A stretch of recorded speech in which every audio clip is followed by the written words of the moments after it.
네, 안녕하세요.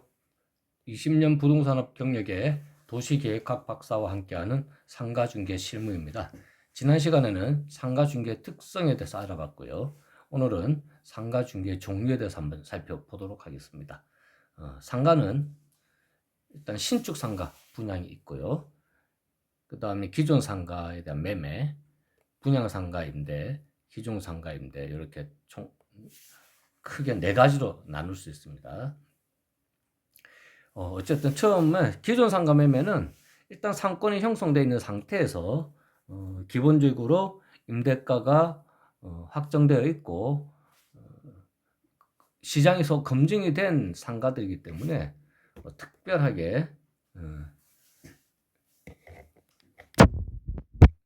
문제가 될 게 없죠. 그래서 그 지역 시장에서 수익률이 통상 뭐 5%의 매매가가 형성되어 있다. 그럼 거기에 맞춰서 거래하면 되는 거죠. 그죠? 예. 그리고 이제 임대가 자체도 안정되어 있기 때문에 그 임대 수익률에 맞춰서 진행을 하면 되는 거고요. 분양 상가 임대 같은 경우는 이제 먹튀를 조심해야 되죠. 기본적으로 우리가 분양 상가를 임대할 경우는 이제 선임대하는 케이스가 있고요. 이제 준공이 나고 분양된 상태에서 임대하는 경우, 또 분양이 아직 안 된 상태에서 미분양 상태에서 시행사가 직접 임대하는 경우 그렇게 나눌 수가 있는데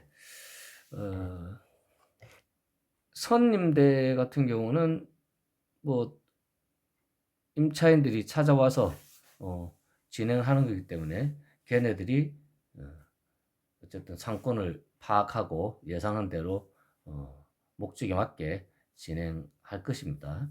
그리고 분양된 상태에서의 상가 임대는 일단은 건물이 올라가고 나면은 기본적인 업종 구성이 되겠죠, 그죠? 그 상태에서 임대하는 케이스. 그다음에 미분양일 때 준공이 나고 임대하는 케이스 있는데 뭐 실수요자들이 접근하는 거기 때문에 우리 중개사들이 그렇게 염려하실 필요는 없을 것 같아요. 얘도.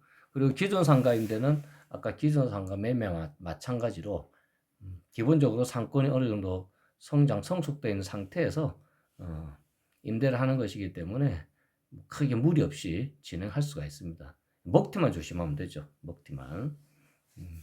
근데 이제 어쨌든 뭐 권리금이 붙어 나가는 케이스가 요 케이스죠, 그죠?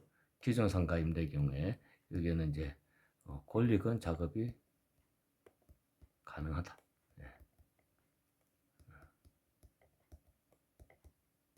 그래서 기존 상가 임대가 위험성도 덜하고 리스크도 낮고 수익은 수익 높다, 그죠? 이렇게 보면 되겠죠. 뭐 밑에 기존 상가 매매 분양 상가 임대 기존 상가 임대 요것들은 큰 문제는 안 됩니다. 안 되는데 문제는 신축 상가 분양이에요. 부동산은 원래 그림에 팔아먹는다고 했죠. 이미 지워지고 일단 완료된 상태에서는 사실 팔기가 어려워요. 그래서 그림을 그려서 그 아주 이쁘게 포장된 그림으로 투자자나 실수요자에게 판매를 하는 것이죠. 그게 이제 신축 상가 분양입니다. 특히 신도시 같은 경우에 뭐 지구 단위 계획에 의해서 여러 가지 그림들이 그려지고 LH나 뭐 SH나 경기도시공사나 각종 시행사들이 지구 단위 계획에 의해서 상업용지를 분양을 합니다. 상업용지는 보통 신도시 같은 경우에 아파트 용지는요, 정해진 감정 가격을 기준으로 추첨 형태로 이제 분양을 하죠. 그래서 위치 좋은 아파트 같은 경우는 어쨌든 간에 추첨이기 때문에 이제 페이퍼 컴퍼니 만들어서 막 수십 개, 수백 개도 되는 경우도 있어요. 근데 이제 정부에서 그 규제를 하고는 있지만 그래서 이제 신도시 같은 경우에는 대기업 시행사들이 별로 없어요. 뭐 시행은 중소기업이고 시공을 대기업이 할 수는 있어도 대기업이 시행하는 케이스는 거의 없다. 왜? 대기업들은 이제 연결 재무제표 때문에 대기업 직군에 포함되면은 기본적으로 페이퍼 컴퍼니를 만들 수가 없습니다. 포럼이 있다 보니까 신도시는 거의 다 중견기업들이 많이 하죠. 예를 들어서 호반건설이라든지 반도건설, 이지건설, 모아건설, 중흥건설 여러 가지 이제 완전 메이저급은 아니죠, 그죠? 신도시에 보면은 이런 건설사들이 지은 아파트를 많은 이유가 얘들은 이제 페이퍼 컴퍼니를 만들어서 그만큼 확률을 높이는 거죠. 대기업들은 뭐 이런 A라는 아파트 용지에 대기업은 그냥 한 개만 입찰 참여하는 거죠.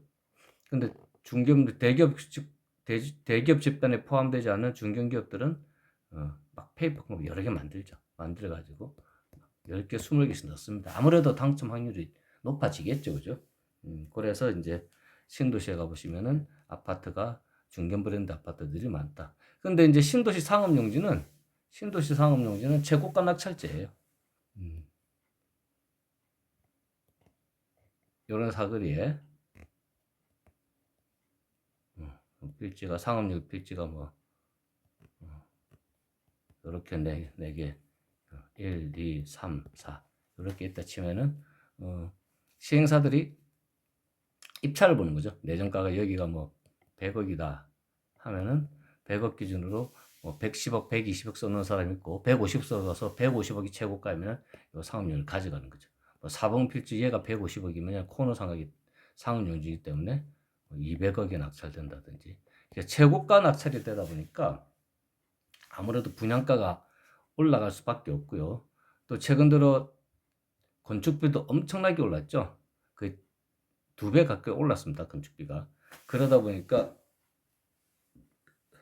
웬만한 분양가로는 수지 타산이 안 맞는 거죠.